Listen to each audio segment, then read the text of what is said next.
Mesdames, Messieurs, chers compatriotes et toutes celles de ceux qui me font l'honneur de suivre les actions de FOS Cameroun Solidarité par ma voix et du CCT, le Conseil camerounais de transition, je vous dirai jamais assez merci pour ce que vous nous apportez au quotidien. Sans vous, nous ne sommes rien et nous ne serons jamais rien. C'est pour cela que je ne manque aucune occasion, ici comme ailleurs, pour vous renouveler nos remerciements. Merci à toutes et merci à tous. Mes chers compatriotes, aujourd'hui est un nouveau jour.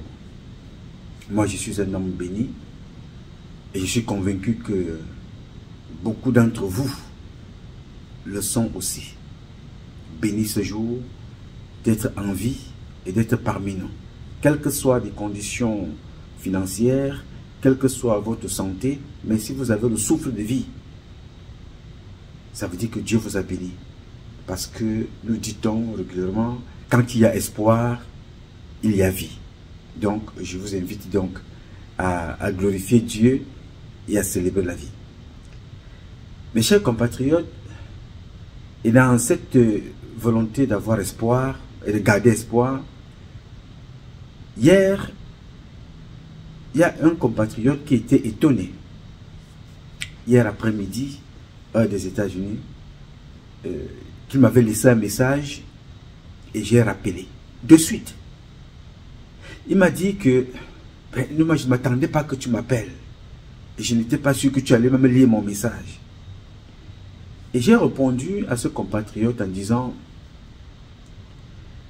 c'est parce que tu ne sais pas ce que tu représentes sur cette terre, toi.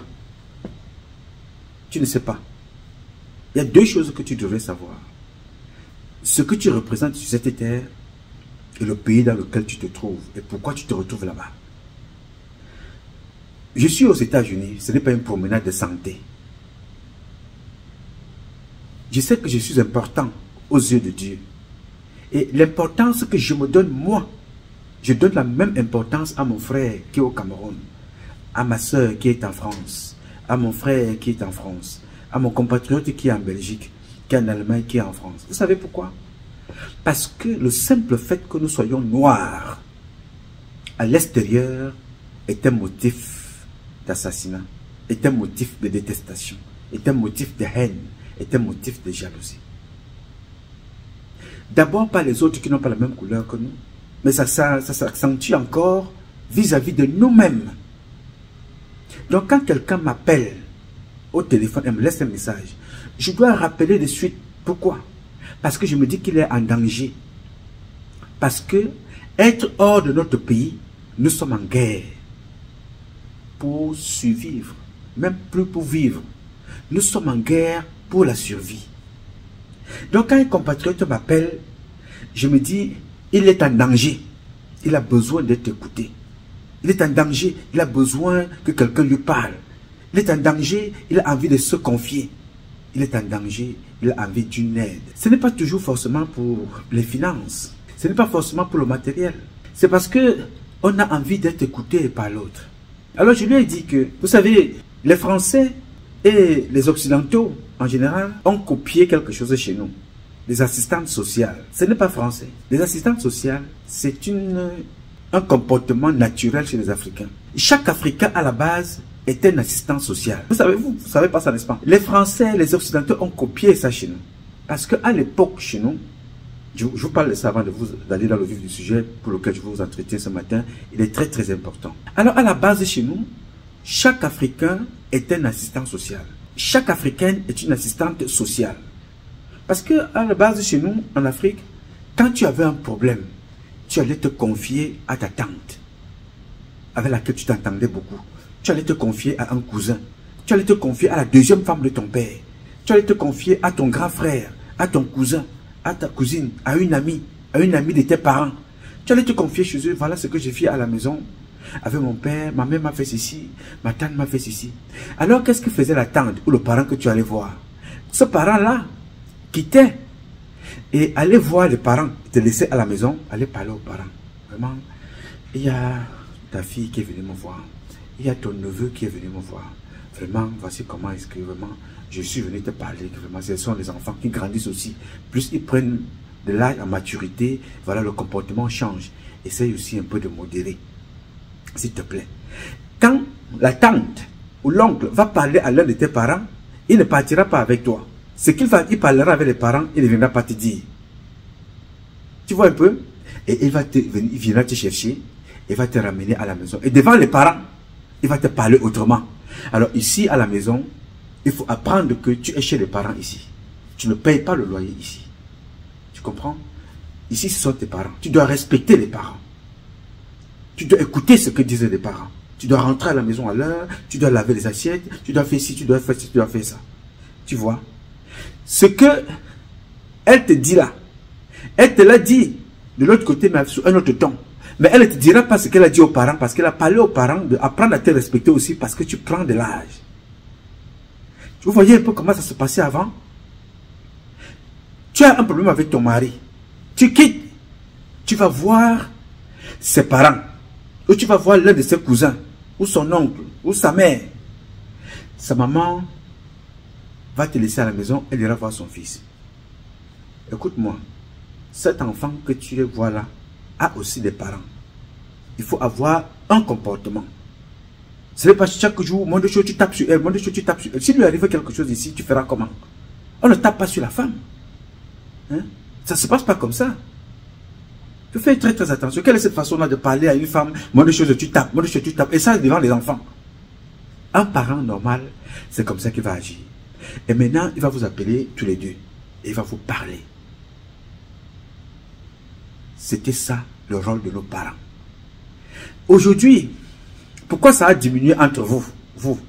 Vous les Waya de France, des États-Unis, vous les Waya d'Europe. Les réseaux sociaux, dès que une personne t'appelle, oui, hey Marco, vraiment, je suis venu te voir. Vraiment, je suis un peu short ce mois-ci.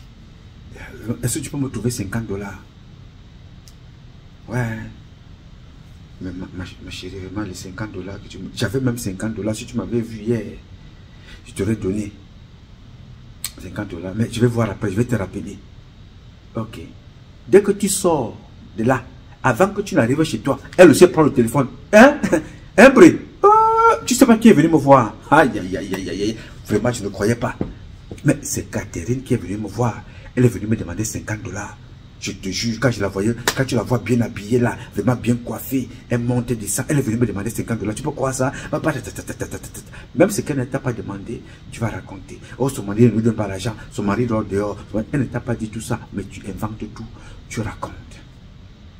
Elle est venue te demander une aide en tant qu'une copine qui peut demander une aide à sa copine, à sa soeur. Comme au pays, les parents partaient souvent demander le sel, l'oignon, un peu de riz pour compléter la sauce à la voisine, au quartier. Ça a toujours été comme ça. Et toi, tu prends, tu vas raconter. Même si elle est venue te raconter ce qui se passe avec son mari parce qu'elle veut un conseil de toi. Elle ne t'a pas dit que deviens son clairon dans le village, dans le quartier, bien dans les réseaux sociaux. Et c'est devenu à la mode. Ce qui fait que tu ne peux plus te confier à un Camerounais, à une Camerounaise, à une Africaine. Elle va aller tout raconter.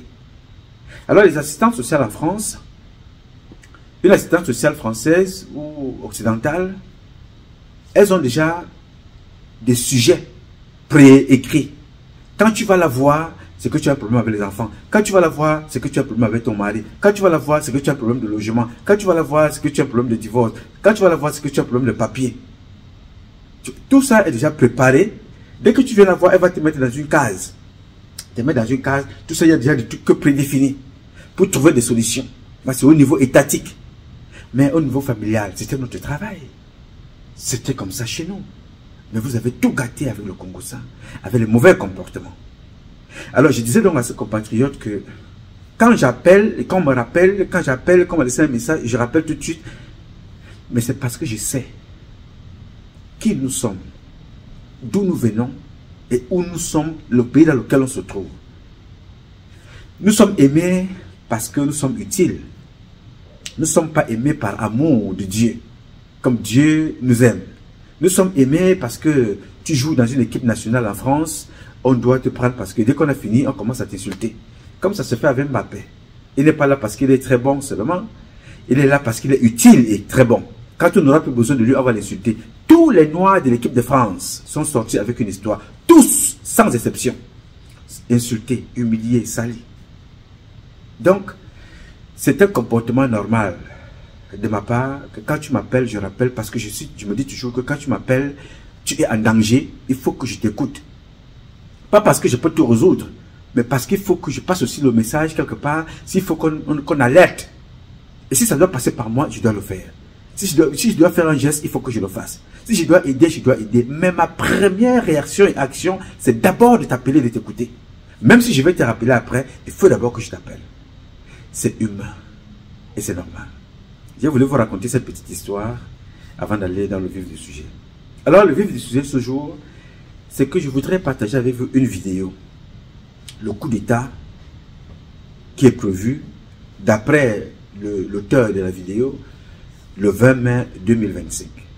Il nous annonce donc un coup d'État et j'ai dit que je voudrais échanger avec vous pour partager avec vous ce coup d'État-là, ce coup d'État militaire qui va se passer avec Paul Biya au Cameroun, et le compatriote nous décrit avec des éléments factuels dans sa tête de ce qui va se passer.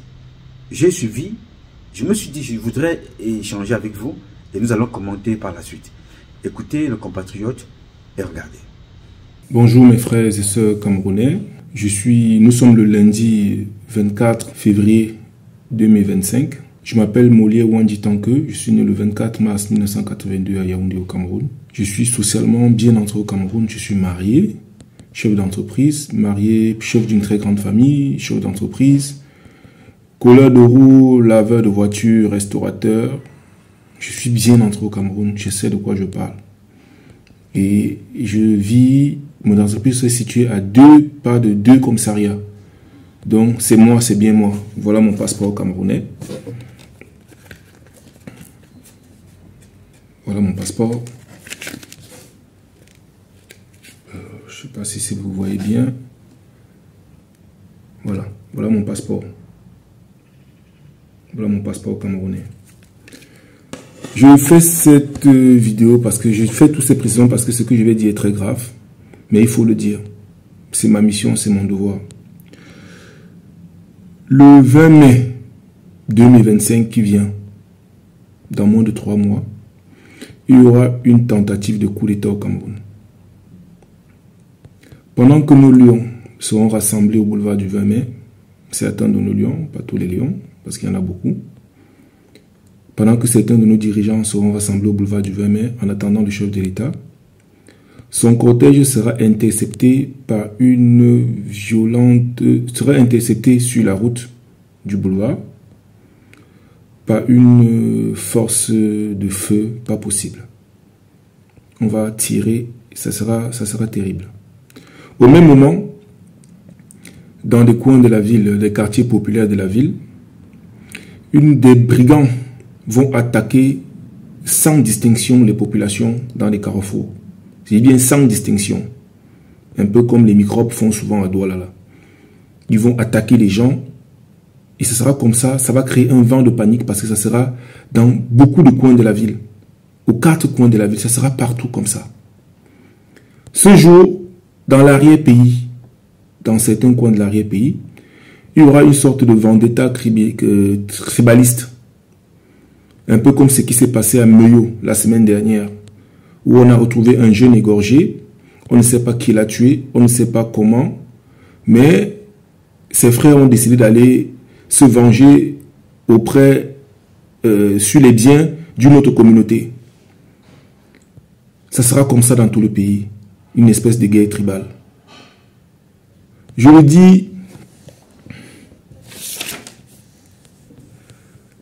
dis parce que j'aime mon pays et j'ai comme l'impression que tout est fait pour aller vers ça. Je suis convaincu que nos élites nous ont trahis, que nos élites sont préparées à ça. Ils ont fait des réserves chez eux. Ils ont tout ce qu'il faut pour tenir, même si ça doit durer, je ne sais pas combien de temps. Mais c'est nous qui allons mourir. C'est nous le petit peuple, les petits gens, les jongleurs, les petits jongleurs de chaque jour, parce que moi-même je suis un jongleur. C'est nous les jongleurs qui allons mourir. Nous, les petits gens, les laveurs de voitures, les petits sauveteurs, la petite braiseuse de poissons au quartier, nous tous là qui n'avons rien, qui vivons au quotidien, c'est nous qui allons mourir. C'est notre sang qu'on va verser ce jour. On va verser notre sang énormément. Nous allons mourir en grand nombre. C'est pourquoi je sors. Parce que c'est notre pays. Et je ne peux pas, le Seigneur ne peut pas me révéler les choses comme ça, je garde ça pour moi. Même si on me paye 100 millions, je vais prendre cet argent et je vais parler. Parce que c'est notre argent. Je le dis parce que je sais qu'il y a des jeunes comme moi qu'on a corrompus. Il y a des jeunes comme moi qui sont entrés dans ces choses qu'on a corrompues, on a donné de l'argent et qui ont un rôle à jouer là-dedans. Mais je vous dis, ne le faites pas. Parce que vous n'êtes que des pions. Ils se servent de vous. Ce sont des amis. C'est la même classe, c'est la même bande. Ils vont vous sacrifier d'une manière ou d'une autre. Vous allez nous tuer, vous allez tuer nos parents, vous allez tuer nos soeurs, vous allez tuer nos enfants, vous allez tuer vos soeurs, vous allez tuer les vôtres. Et après, ils vont vous tuer. Parce que rien ne va leur arriver. Ils ont l'argent, ils ont tout l'argent du pays bloqué chez eux. Donc, tout ce qu'ils vous ont donné, prenez cet argent, mais ne faites pas ce qu'ils vous ont dit. On a même besoin des rebonds de bois actuellement. C'est des rebonds de bois qu'on a besoin. Je dis bien, le 20 mai 2025, il y aura tentative de coup d'État au Cameroun et ça sera le bordel, ça sera le chaos. Un chaos indescriptible, inimaginable. Même les forces loyales du chef de l'État ne pourront pas contenir ça. Ça viendra de partout. Donc les seuls qui peuvent arrêter ça, c'est le peuple camerounais. En disant non à la guerre. En disant non à la guerre civile. En disant que nous voulons la paix. Parce que c'est la paix qui garantit l'avenir des petits gens. Des petits gens comme vous et moi. On a besoin de paix chaque jour pour pouvoir gagner de quoi nourrir nos familles, pour pouvoir gagner de quoi s'occuper des nôtres. On a besoin de la paix. Qui nous laisse tranquilles. Ils n'ont jamais rien fait pour nous. Qui nous laisse tranquilles, qui nous laisse notre petite paix. Ils ont pris. Bien. Vous avez donc écouté avec attention notre compatriote. Il est né à Yaoundé, c'est un jongleur, c'est un laveur de voiture, c'est un restaurateur, c'est un mécanicien, il vous a donné son histoire, il fait un peu de tout, mais c'est un compatriote. Il vous a montré son passeport. Et il vous a raconté le coup d'État et qui va se passer à Yaoundé. Il n'a pas dit qu'il a vu ça dans un film. Il vous a décrit la situation de ce qui va se passer à Yaoundé. Il vous a expliqué en long et à large comment est-ce que ça va se passer. Ça va se passer dans le boulevard pendant que les lions sont en train d'attendre le président à la place du défilé. Le président sera attaqué, son cortège va être attaqué. Pas de tirs violents. Pas de tirs violents.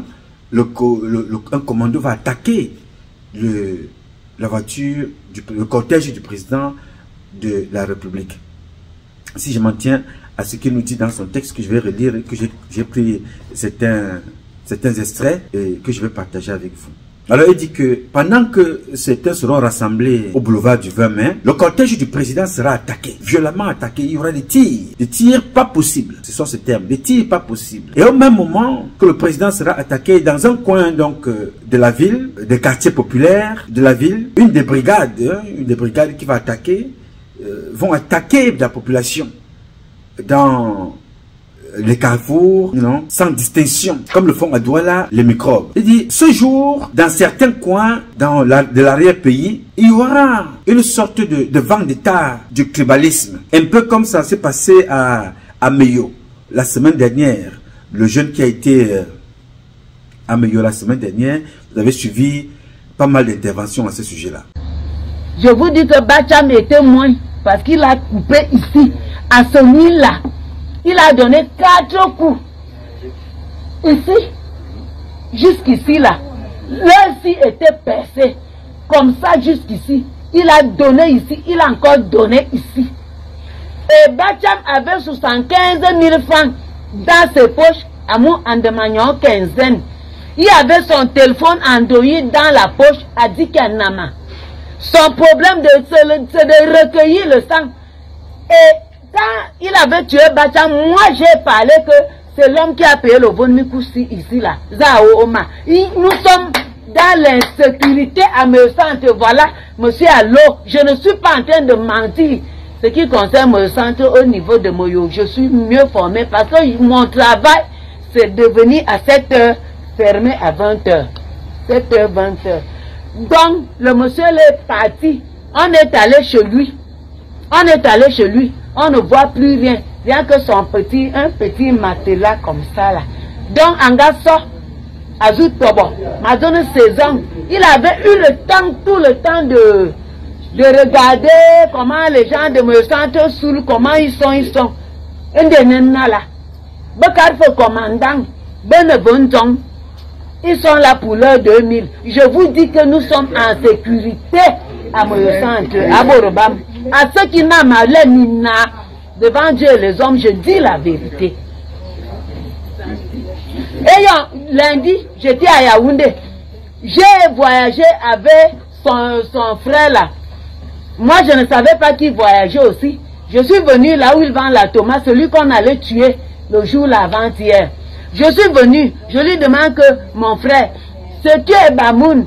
On me dit que l'homme qui marche avec la machette là, c'est votre frère. Est-ce que vous n'aviez pas signalé à sa famille qu'il est devenu fou?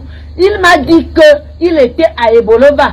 Son fils là-bas, il est mécanicien à Ebolova. Il est allé là-bas dire à son fils que votre père est déjà fou. Son fils a répondu qu'il ne peut pas aller là-bas. Il va se rétablir dans 3-4 mois. J'ai demandé à Yacouba que 3 et 4 mois là, lui, il va rester avec qui? Avec le bon Mikous qui marche avec. On ne peut pas. Et je vous dis que ce n'est pas la première fois. On a d'abord tué un fou. Je l'ai accompagné ici parce qu'on disait que c'est la mairie qui s'occupe. Je me suis dit que s'il pourrit là, je suis conseiller, on va venir m'arrêter. J'ai appelé monsieur le maire, il y a un fou qu'on a tué dans la nuit ici là. Allez jeter dans le bosquet. Monsieur le maire, faites quelque chose pour qu'on le met là-bas. Parce que moi, je ne veux pas aller en prison. Monsieur le maire m'a dit que madame la conseillère, prenez une voiture, on va payer ici. Pour qu'on le mette à la mort. Je l'ai amené ici. C'était à 19h moins. On a tué mon neveu. Mon neveu bien. Et pour le bien, mon corps. Benga Sanye va. Toujours avec la machette. Il y a un koum. Un koum et un koumoudoum. Benga bien ouyang. Yon bo guayanyo. Un koumambo. Kikiri, yon benga zunya tu a me quitte. On a pu l'amener à Ekombité. C'est un type qui vivait avec nous. Il voyait comment les gens vivaient, machin. En 3 jours, il a tué 2 personnes. Bacham et le gars de Mofou. Vous connaissez les Anglais. Quand ils sont venus, c'était grave. Le sous-préfet n'avait plus moyen. C'est lui qui a fait appel ici. Le COCOM est venu. Le président du tribunal est venu. Le procureur est venu. Le préfet est venu. Tout le monde, même jusque-là. Et là où nous sommes là, les gars disent que dès qu'on va faire la levée là, on va, comme nous sommes chez Maître Ndiam, on attend la réponse de Maître Ndiam. Ils ont déjà fait appel à Ongba, celui qui recueille l'argent. Depuis là, j'ai demandé hier que Ongba, tu as suivi que quelqu'un est mort dans ton marché et tu ne viens pas à Kumoui. Il n'est pas là. Je vous dis que nous sommes dans l'insécurité. Ah, président. Vive gendarmerie. À ne venir à Nyomono. Bakala ne vont se faire kama. Mais comme on a la mouvement de Moyo, je suis la seule qui ouvre la boutique à Moyocentre. Est-ce que, oui, les innocents sont emballés, tout le monde est emballé. Ceux qui borbossent, maintenant borombo, ils ont déjà signalé feu. Ben, est-ce qu'il agresse qui? Mboko kare gendarme na commandant na emborni abele fafo nya do na eskidera obraka kareza a président bin en sécurité on met boulan yema balo e boma et on loue des cuivana. Non. Le jeune a donc été et certaines communautés se sont déplacées aussi déportées pour aller s'attaquer à d'autres communautés dans le quartier. Donc ce sera comme ça partout. Dans tout le pays, guerre tribale, une espèce de guerre tribale comme ça, tout va dans le pays. Il dit, je le dis parce que j'aime mon pays. Il dit également que tout est fait pour que ça se passe comme ce qu'il raconte là. Tout est mis en œuvre pour que ça se passe comme Et comme il est en train de nous raconter, il est également convaincu que nos élites nous ont trahis. Ils savent ce qui va se passer, ils savent ce qui se passe, et ils se sont préparés. Ils se sont préparés, ils ont fait des réserves chez eux. Tout le monde a pris le temps, nos élites, hein, dit-il, nos élites se sont préparés, chacun a pris le temps de se ravitailler. En tout, en attendant, ça va prendre le temps que ça va prendre, hein, ça va durer le temps que ça va durer. Ils sont prêts parce qu'ils se sont préparés. Oui, et ils sont préparés. Mais ce sont nous, les petits gens, les jongleurs, comme il le dit, hein, les vendeurs à la sauvette, ceux-là qui vont mourir. Les vendeurs à la sauvette, les petites personnes, les sauveteurs, c'est ceux-là qui vont mourir. Les laveurs de voitures, c'est ceux-là qui vont mourir. Il dit, c'est pour ça que je sors. Parce que notre pays, il dit, c'est pour ça que je sors. Parce que c'est notre pays. Le Seigneur ne peut pas me révéler les choses comme ça et je garde ça pour moi. Voilà. Donc, dans tout ce que vous avez entendu là, et dans tout ce que vous avez suivi, c'est le rêve. Le Seigneur est venu lui parler. La définition de ce qu'il dit, c'est pourquoi je sors. Parce que c'est notre pays. Le Seigneur ne peut pas me révéler les choses comme ça et je garde pour moi. Il dit, le Seigneur ne peut pas me révéler les choses comme ça et je garde ça pour moi. Donc, ce monsieur nous parle là de son rêve. Le Seigneur ne peut pas me révéler des choses comme ça. Et je garde ça pour moi. Même si on me donne 100 millions, je dois parler. Je prends, mais je parle. Et il donne un conseil aux jeunes. Vous, les jeunes, je sais que c'est un jeune parmi vous. Vous avez été corrompus, vous avez été manipulés pour tuer vos compatriotes. Vous allez tuer nos soeurs, vous allez tuer nos enfants. Mais ces gens-là, à la fin, finiront par vous tuer. Ne faites pas ça. Ne le faites pas. C'est le conseil qu'il donne à ses frères. Ne faites pas ce que j'ai vu dans les rêves. J'ai vu que on a corrompu certains d'entre vous. J'ai vu qu'on a donné l'argent à certains d'entre vous. Prenez cet argent-là. Mais faites plutôt le contraire. Ne tuez pas. Parce que si vous tuez, à la fin, après avoir rendu service à ces gens-là, ils vous tueront tous.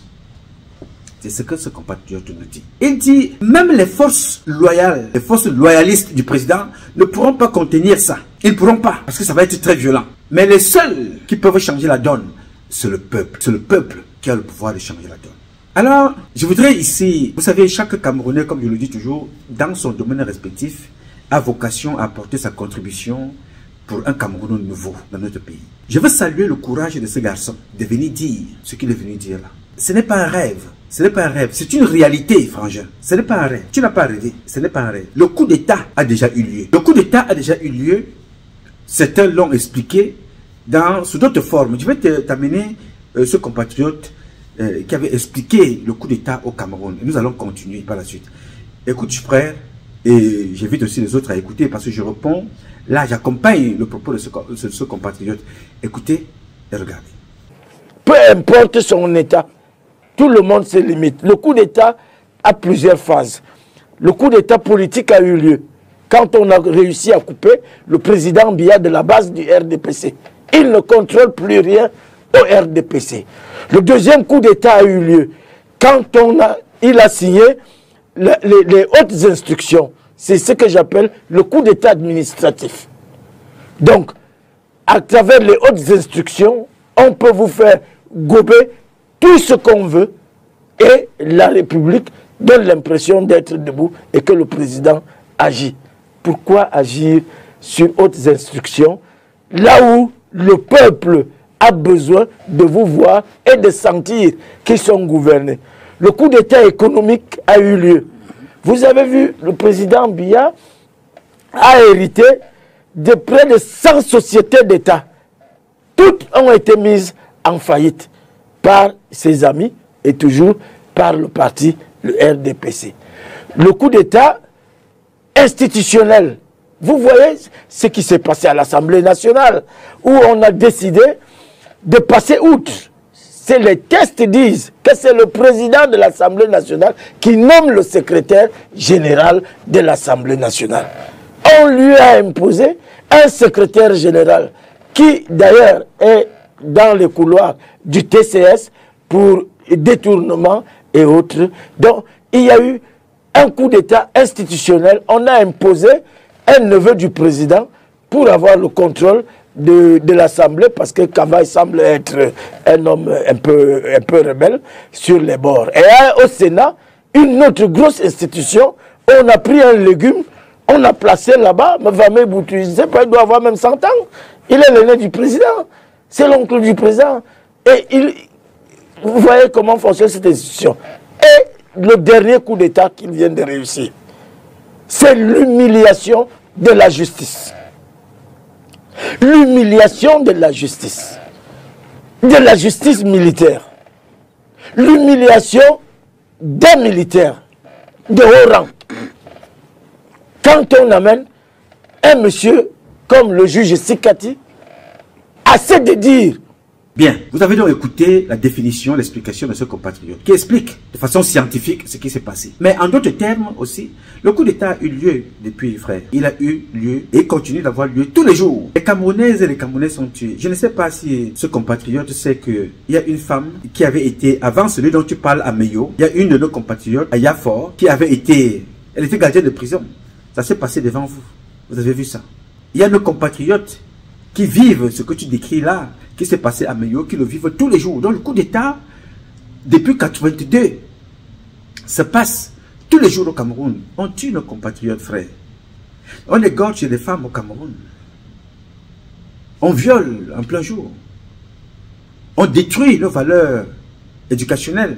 Moi, je vends mes fesses, c'est pour l'argent. Je ne vends pas mes fesses pour vendre. Je vends mes fesses, c'est pour mon argent. On lèche ma chatte, c'est pour mon argent. Hey! Vous voyez, quand tu parles des jeunes qu'on a pris à contribution, ils sont à contribution depuis. Vous avez vu toute cette semaine, les femmes ont marché nues, n'est-ce pas? Ce n'est pas aujourd'hui. Je vous ai montré des photos ici, des vidéos. Des jeunes filles, belles comme la lune. Elle est belle comme la prostituée qui a fait aussi un enfant avec Ramos au Cameroun. Belle comme ça. Mais là, voilà l'une des filles qu'on a transformées dans la société camerounaise, dans ces comportements-là. Là, voilà, nue, en route. Elle marche, elle prend la moto, on la filme.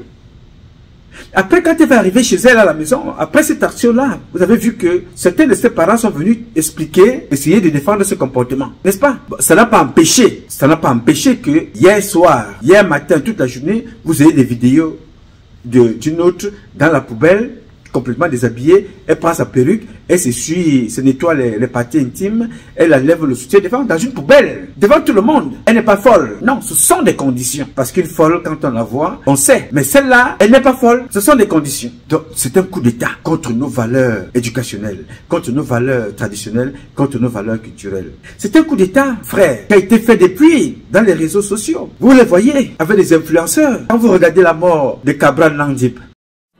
Ouais. Mieux vaut un lâche vivant qu'un héros mort. Moi, je peux même, vous ne pouvez pas mourir la mort d'une autre personne. Vous êtes pas pour envoyer les gens devant. Vous êtes où? En effet, quand on s'en même moi, manger mes côtelettes de porc, manger mon œuf rouge dans le nyamton, je reste moi à l'aise. À la ou badé, le pays est bio. Le Cameroun donne. Nous, on boit le vin, on se l'endort dehors. Zangrignam, tout. On va aller faire la guerre. Nous tous on a peur. Nous tous on gueule ses mains. On sort les armes là, chacun crie en bas du lit. Nous on a peur de la mort. Freestyle, à la ou badé, le pays est doux, le Cameroun est doux. Nous on gueule ses mains, nous on a peur. Hein? Mieux vaut nous on vit nous en paix. Mieux vaut, je suis mal lâche. Mais je vis quand même. J'ai les femmes, j'ai le vin, j'ai la bière, la nourriture. Kuba c'était Kuba. À la ou badé, freestyle. Je ne peux pas détruire mon identité. Avant de dire des choses qui détruisent l'image de votre pays, il faut faire attention. Soyez influenceurs pour rester dans l'histoire, être célébrés comme Yamdong. Voilà les ministres qui sont sortis. Le chef de l'État s'en inquiète. Le préfet n'a pas dormi depuis 2 jours parce que Yamdong était ambassadeur du vert rouge jaune. Soyez des ambassadeurs du vert rouge jaune. Mon jeune frère, tu as si bien parlé. Ces gens-là leur donnent de l'argent et après ils tuent par la suite. Quand tu vois la mort de Cabral Nandip, qu'est-ce qu'il vous avait dit lui-même? Je vais essayer de le reconvoquer pour que tu comprennes jusqu'où ils sont partis. Là vous avez Cabral Nandip. Il vous dit, lui c'est l'argent, les femmes et l'alcool. Il boit son vin, il est tranquille et puis la vie continue. Régulièrement il était avec qui? Régulièrement il était avec Célestine Ketcha, l'une des personnes dont tu dis aux gens, ces gens-là vont leur donner de l'argent. Tu décris, ce n'est pas un rêve, frère. Dieu est certainement venu te parler, mais en réel, ce qu'on appelle une vie devenue réalité. Parce que la vie de tout être humain est d'abord un rêve. Il faut rêver ta vie et bats-toi pour qu'elle revienne réalité.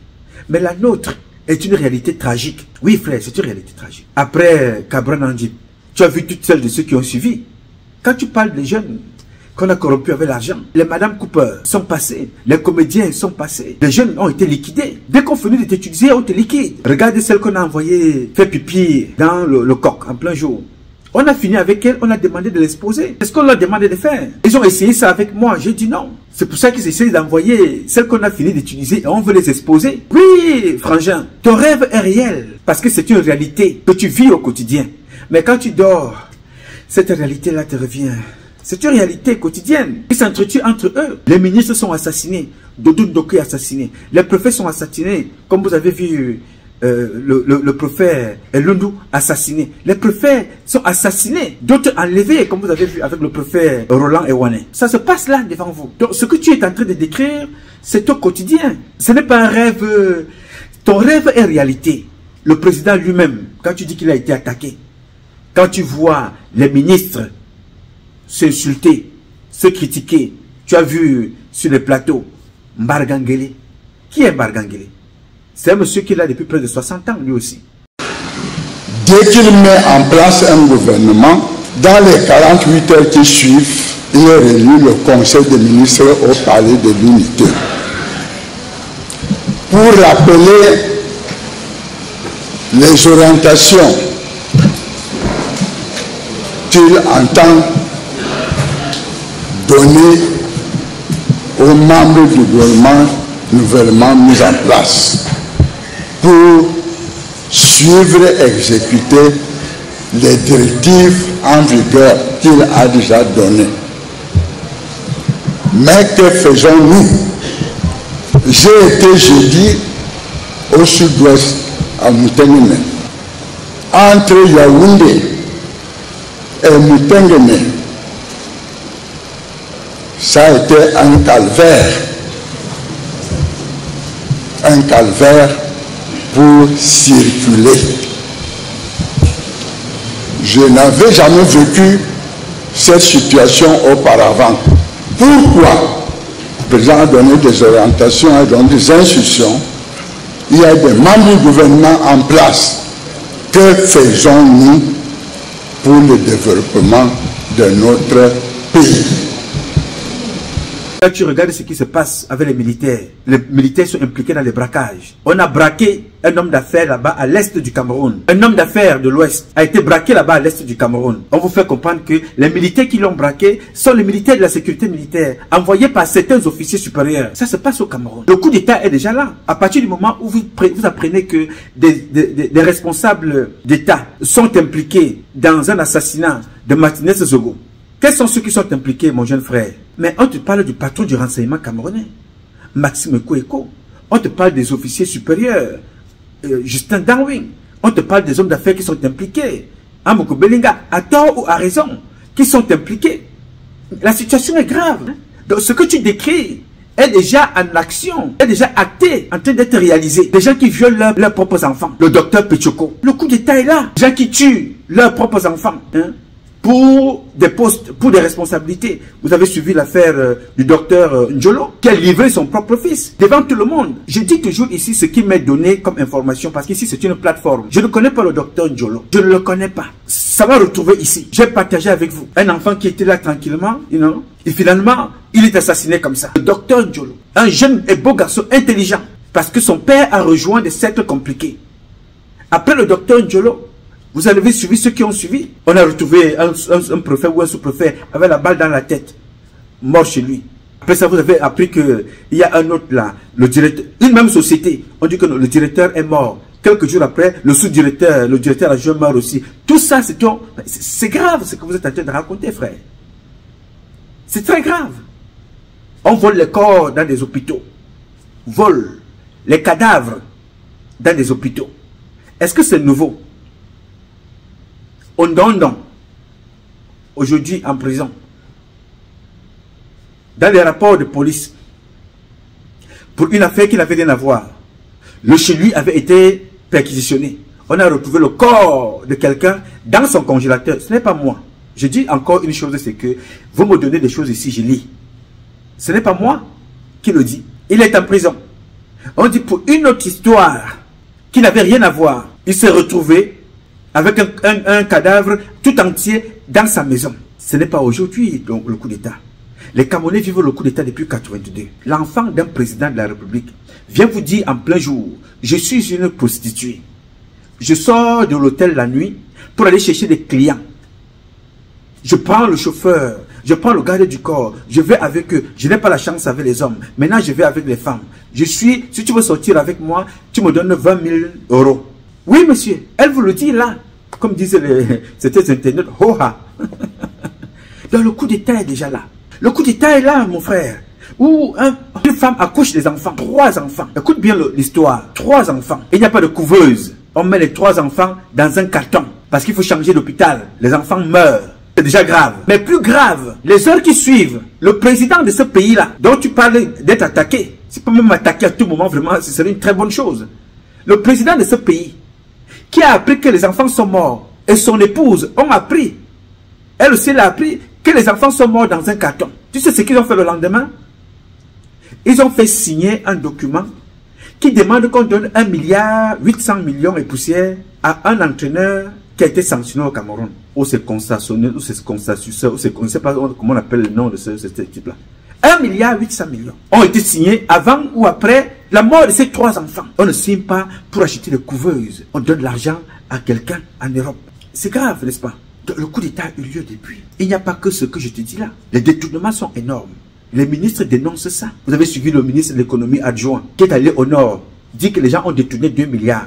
Donc si tu ne prends que les 2 milliards du nord, détournés par les ministres Ngongo et autres, et tu prends les 1,8 milliard qu'on a donné à l'autre, ça équipe tous les hôpitaux camerounais.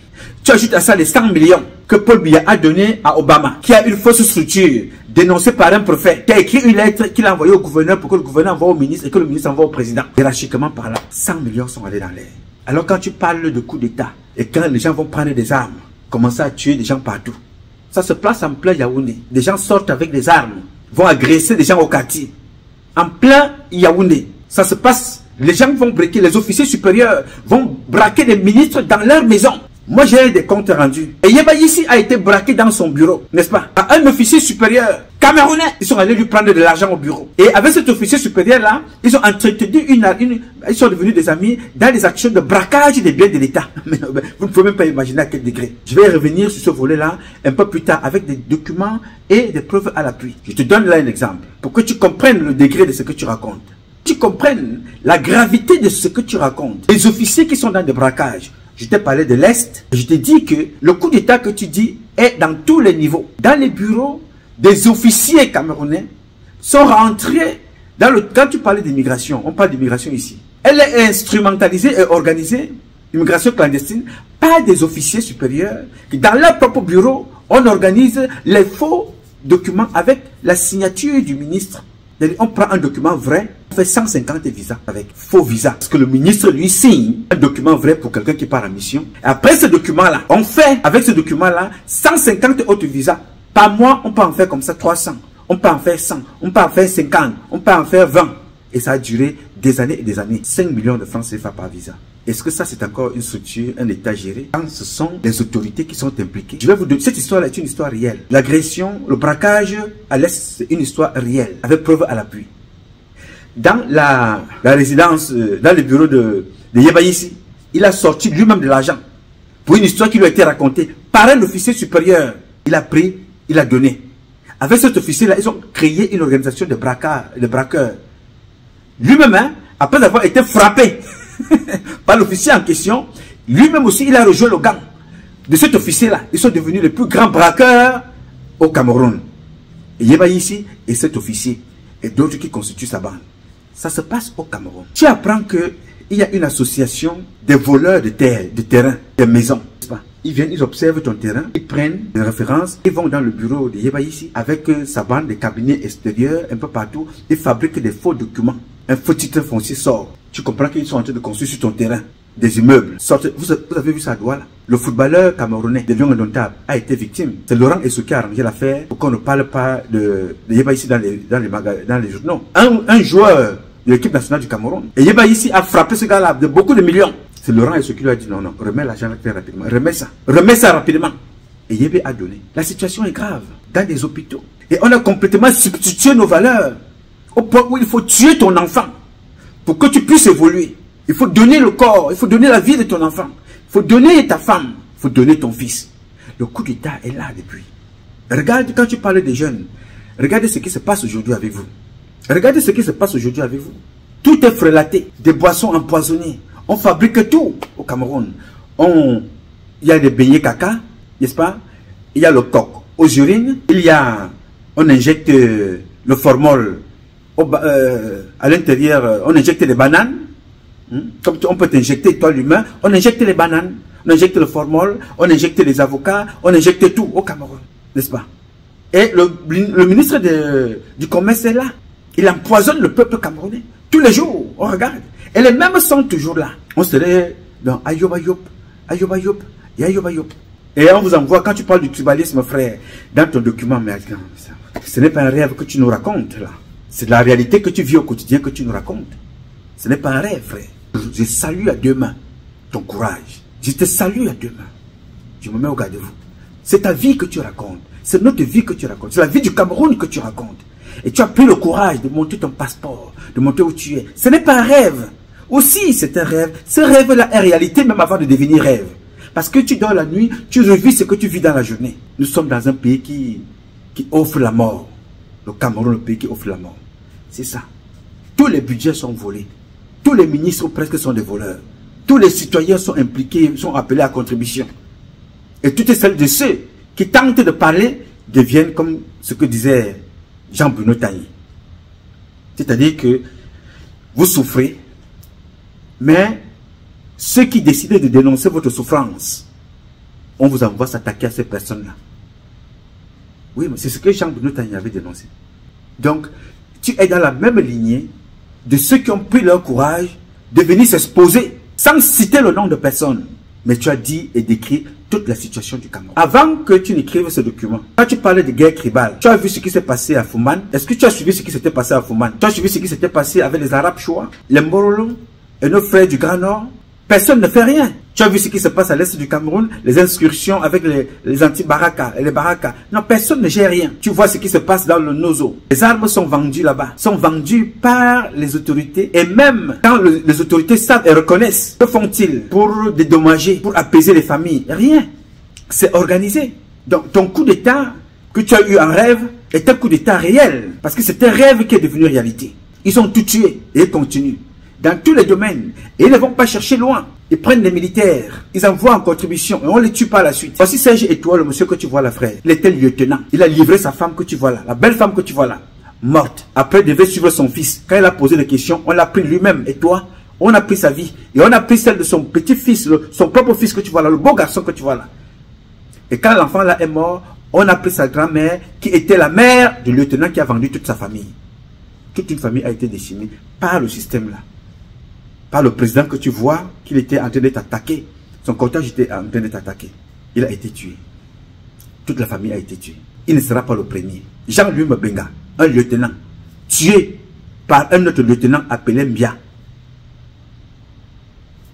Son camarade lieutenant, Mbia a tué Jean-Louis Mabenga. Enquête classée sans suite.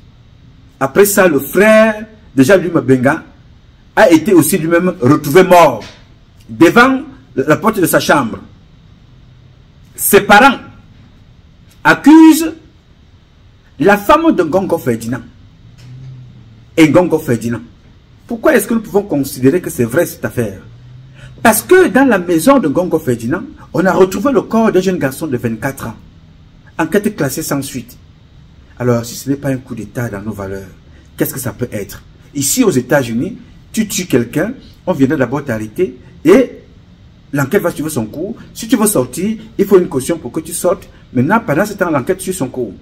Au Cameroun, si tu parles comme je parle là, tout de suite, tu es toi-même assassiné. Donc, ce que tu viens raconter là, ça se vit depuis. Le tribalisme se vit depuis. Peut-être que tu es au courant ou tu n'es pas au courant, mais je te le rappelle ici, en saluant ta sortie. Mais Sanga Nyamding vous a décrit ça. Il vous a montré le tribalisme dans les institutions. Je vous ai démontré ça ici. Depuis le Cameroun, il y a 32 ans. Je vous dis que moi qui suis un bêtis à 100%, voilà comment ça fonctionne dans l'armée. Voilà comment ça fonctionne dans la diplomatie. Voilà comment ça fonctionne dans la police. Voilà comment ça fonctionne dans la gendarmerie, à la douane. Ce sont mes parents bêtis, un peu partout à poste de responsabilité. Mais pour quel résultat? Pour ramener le résultat, là, le tribalisme. Donc tu prends là un exemple. C'est comme ça dans tout le Cameroun et depuis. Pourquoi? Me poseras-tu la question? Parce que nous avons un président incompétent. Tout ce qu'il fait, c'est pour son intérêt personnel, ce n'est pas pour l'intérêt du peuple. Donc tous les débats que tu vas voir dans les télévisions, le tribalisme a fait ceci, Limbi Lobé a dit ceci, Célestin Djamel a dit ceci, donc tout ça c'est la distraction. Parce que ce que Limbi Lobé dit n'est pas faux. Ça date depuis très longtemps. Et Limbi Lobé n'est pas le premier à dire ça. Parce que le monsieur qu'on appelle Abel Zongang, il vous a certifié ça dans une vidéo que j'ai publiée.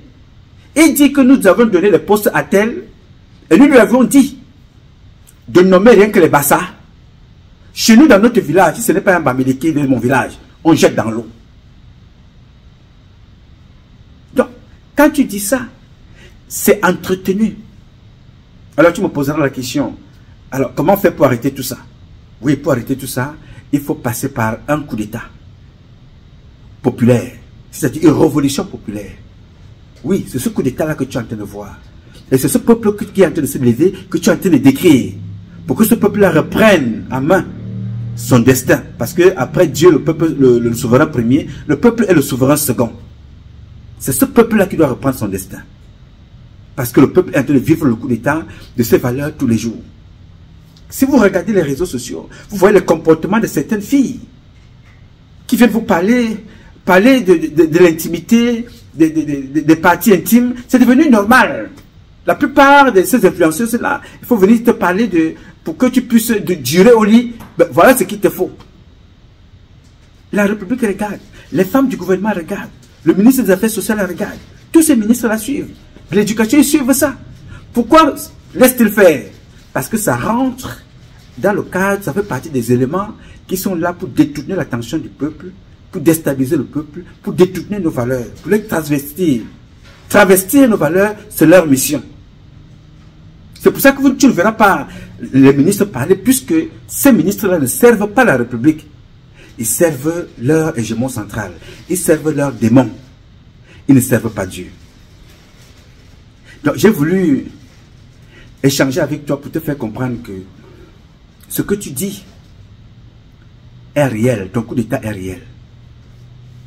La région la plus pauvre du Cameroun, c'est la région du président de la République, où les gens pleurent. Et ils ont tous les ministres, hein. Ils ont reçu tous les ministres. Mais il manque l'eau potable. Il manque les routes. Ils pleurent en longueur de journée. La région qui vote plus pour le président de la République, c'est le Grand Nord. Là-bas, les enfants cherchent l'eau, boivent tout et n'importe quoi. D'autres meurent en allant chercher de l'eau. Dans le Grand Nord. Le coup d'État est acté depuis, frère. Donc quand tu parles de tribalisme, je ne veux pas rentrer dans ça parce que nous avons parlé de ça depuis. Et ça revient tout le temps et les mêmes acteurs reviennent. Parce que il y a des poissons qui vivent dans l'eau sale. Tu ne peux pas les sortir de l'eau sale. Si tu les sors de l'eau sale, ils vont mourir. Donc tous ces gens qui sont sur les plateaux télévisés raconter leur vie, c'est leur fonds de commerce. Ils veulent détourner l'attention. Mais ce que je peux te dire ici, en conclusion, le changement se fera de gré ou de force. Paul Biya, c'est terminé. Oui, ils peuvent faire tout ce qu'ils veulent. Paul Biya, c'est fini. Le changement va se faire. Donc ce coup d'État-là aura lieu et les Camerounais retrouveront la volonté, le plaisir, l'amour de vivre dans leur pays. Parce qu'on leur a arraché tout ce qui pouvait les faire vivre, tout ce qui pouvait rendre les Camerounais heureux. On leur a tout pris. Et on va prendre les mêmes, hein, les enfants de leur âge, pour venir les narguer. Regardez le football. Regardez ce qu'on allait prendre dans le football, ce que ça donne. Maintenant, ce n'est plus le football, c'est visiter les casernes militaires. Après les casernes militaires, c'est les chefferies. Après les chefferies, on fait un petit tour à l'étranger. Et quand on est revenu, on recommence encore. Et c'est la même chose.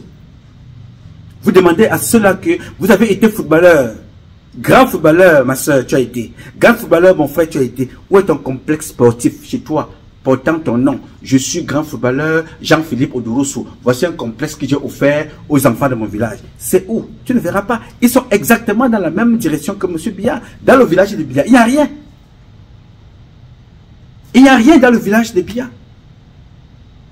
Regarde à l'ouest, il y a quoi à l'ouest? Regarde au nord-ouest, au sud-ouest, il y a quoi là-bas? Regarde au grand nord, il y a quoi? Il n'y a rien. Mais ils veulent les postes toujours. Il faut tuer leurs bébés. Il faut tuer leurs enfants. Il faut tuer leurs épouses. Il faut se faire sodomiser pour avancer. Tout ça pour mourir demain.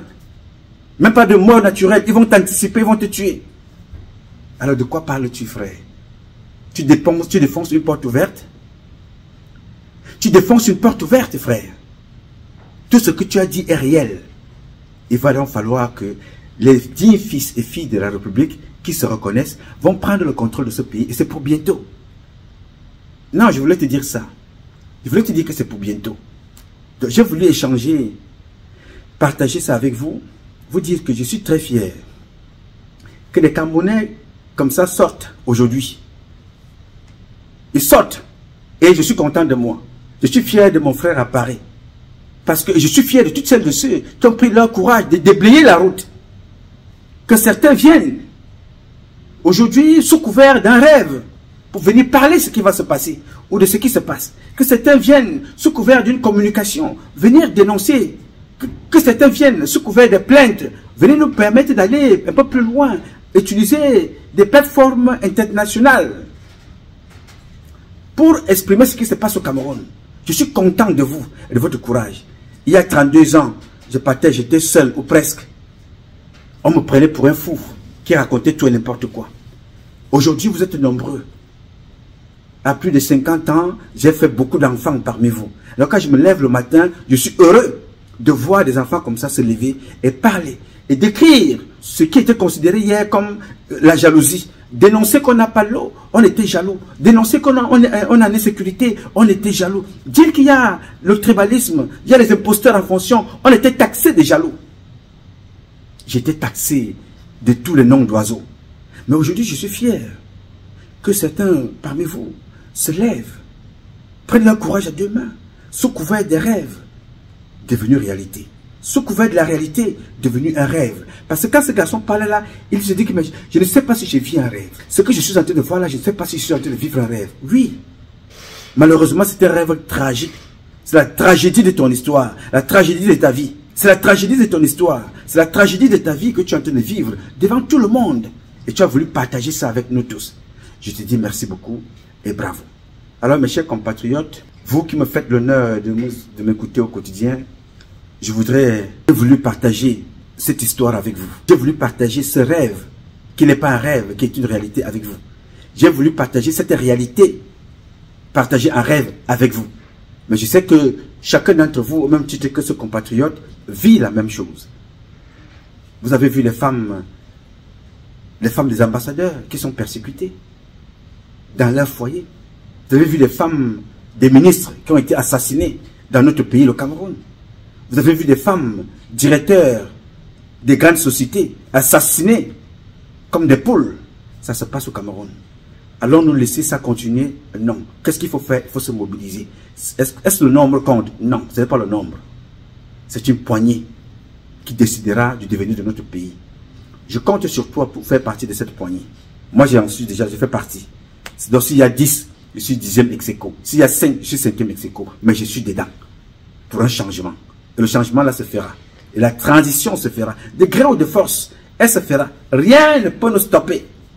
Si cette lancée là, 32 ans après, non, rien. On peut être épié. On peut être même espionné. On peut être même guetté chez nous. On peut être filé. On peut être traîné dans des tribunaux. Rien ne peut nous...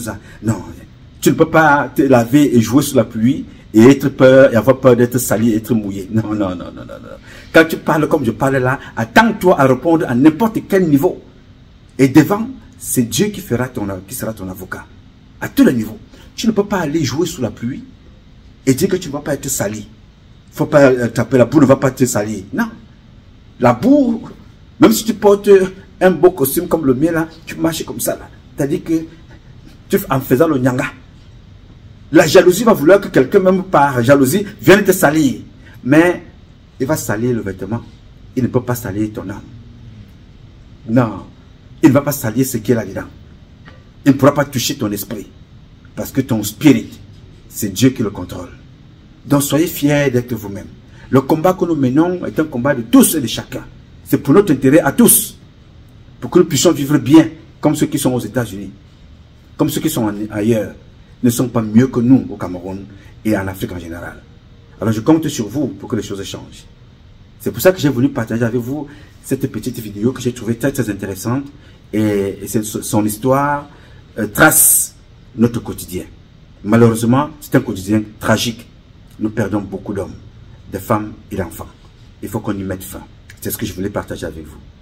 Alors, mes chers compatriotes, ce combat est un combat de tous et de chacun pour un intérêt commun. C'est avec la volonté des Camerounaises et des Camerounais que vous êtes et la bénédiction de Dieu que nous vaincrons. En attendant, le combat continue. Ce combat continue parce qu'un Cameroun nouveau est possible. Ce Cameroun nouveau-là est possible. Et je crois qu'il est possible. Je sais qu'il sera possible. Je sais qu'il sera effectif parce que je compte sur votre intelligence. Je compte sur votre capacité à faire des choses pour d'autres pays en Europe. Si vous le faites aux États-Unis, vous le faites en France, vous le faites en Allemagne, en Belgique, en Angleterre, vous le faites dans les pays africains, vous le ferez aussi chez vous. Je sais compter sur vous. Vous pouvez compter sur moi, bien évidemment. Aussi longtemps que Dieu me donnera la vie, je ferai le meilleur de moi. Je m'appelle Nouma. Nouma Patrice Freeman. Je réponds au 001 551 666 1027. I love you, but God love you more. Thank you.